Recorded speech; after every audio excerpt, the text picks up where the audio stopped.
आपको बता दें कि लेबनान की राजधानी बेरूत पर यह हमले का एक और वीडियो आपको दिखा रहे हैं, सबसे नया वीडियो। और जिस वक्त हमला हुआ कितना बड़ा धमाका और कितना बड़ा आग का गोला बनता हुआ नजर आया और इसमें एक बड़ा नुकसान हुआ है।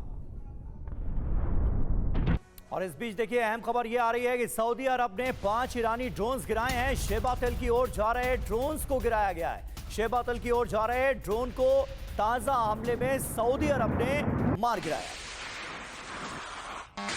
जानकारी मिल रही है कि शैबा ऑयल जोन की ओर ये ड्रोन जा रहा था। शैबा में हर 10 लाख बैरल तेल का उत्पादन हर दिन होता है और ये ईरानी हमले के निशाने पर था, लेकिन सऊदी अरब ने इस हमले को पहले ही रोक दिया।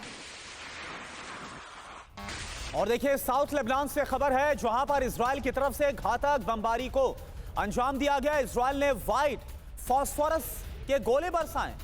रिहायशी इलाके पर बरसाया गया फास्फोरस बम। और ईरान पर ट्रंप के खौफनाक प्लान का पर्दाफाश हुआ है। ईरान में ग्राउंड ऑपरेशन की तैयारी में है अमेरिका। अमेरिकी सीनेटर रिचर्ड ब्लूमेंथल ने कहा है कि ईरान में तैनाती से अमेरिकी सैनिकों पर बड़ा खतरा मंडराने लगेगा। अमेरिका को भुगतने पड़ेंगे गंभीर नतीजे।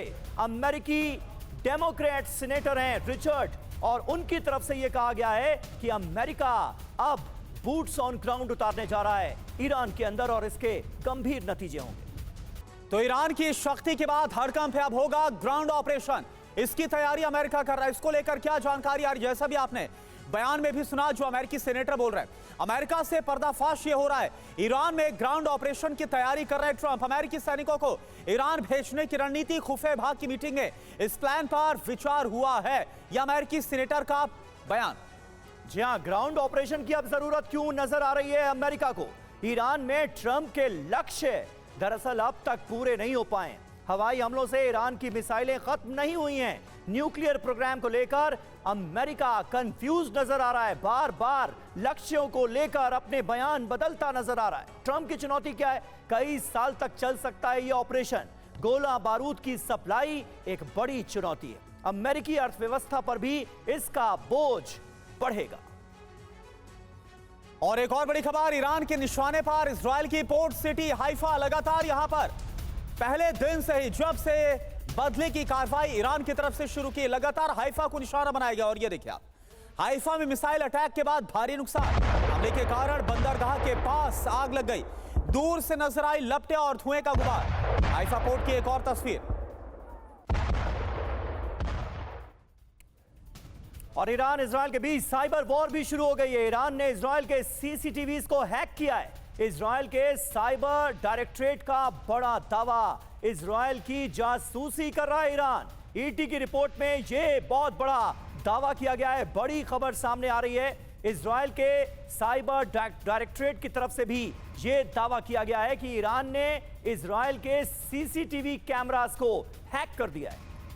और देखिए हमारे साथ अश्विंदर सर है। सर क्या लग रहा है अब ये कितना घातक हो सकता है? क्योंकि हमने देखा था इजराइल ने भी कभी इससे पहले वॉर में पेजर बॉम्ब ब्लास्ट और वो सब साइबर सुरक्षा में सेंध लगाकर किया था। ये आप कैसे देखते? बिल्कुल सही कह रहे हैं आप करुणा। अगर आपको याद हो कि जब इन्होंने पकड़ा भी था खमैनी को, तो इन्होंने हैक किए थे कैमरास जो कि ट्रैफिक के थे और उससे पता लगाया था कि खमैनी किस समय वहां पहुंचा और उस समय उन्होंने युद्ध को जल्दी शुरू कर दिया था। हालांकि शाम को करना था, उसको सुबह ही शुरू कर दिया था। तो कहीं ना कहीं साइबर वॉरफेयर आज एक इंपॉर्टेंट कंपोनेंट होता जा रहा है वॉर का।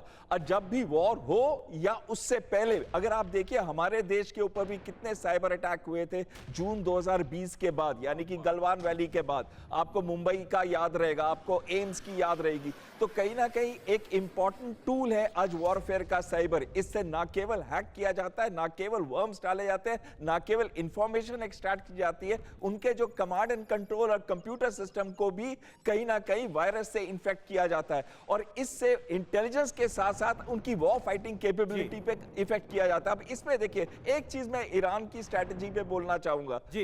ईरान ने अब एक स्ट्रेटजी में एक इंपॉर्टेंट कंपोनेंट रखा है कि अमेरिकन सैनिकों को, चाहे वो गेस्ट हाउसेस में है, होटल्स में है, रिहायशी इलाकों में है, उनको टारगेट करना शुरू कर दिया। यानी कि वो और कॉस्ट बड़े सटीक हमले हो रहे हैं सर, बड़े सटीक हमले हो रहे हैं। बहरीन इसका सबसे बड़ा एग्जांपल है, जहां पर एक इमारत में अमेरिकी नेवल फोर्सेस के जवान रह रहे थे और ठीक उसी इमारत पर अटैक करने में ईरान कामयाब रहा। उसी के बाद यह कहा जाने लगा कि मुमकिन है कि रूसी इंटेलिजेंस जो है वो हासिल हो रही है ईरान को, जिसके बिना पर इतने सटीक अटैक कर पा रहा है ईरान।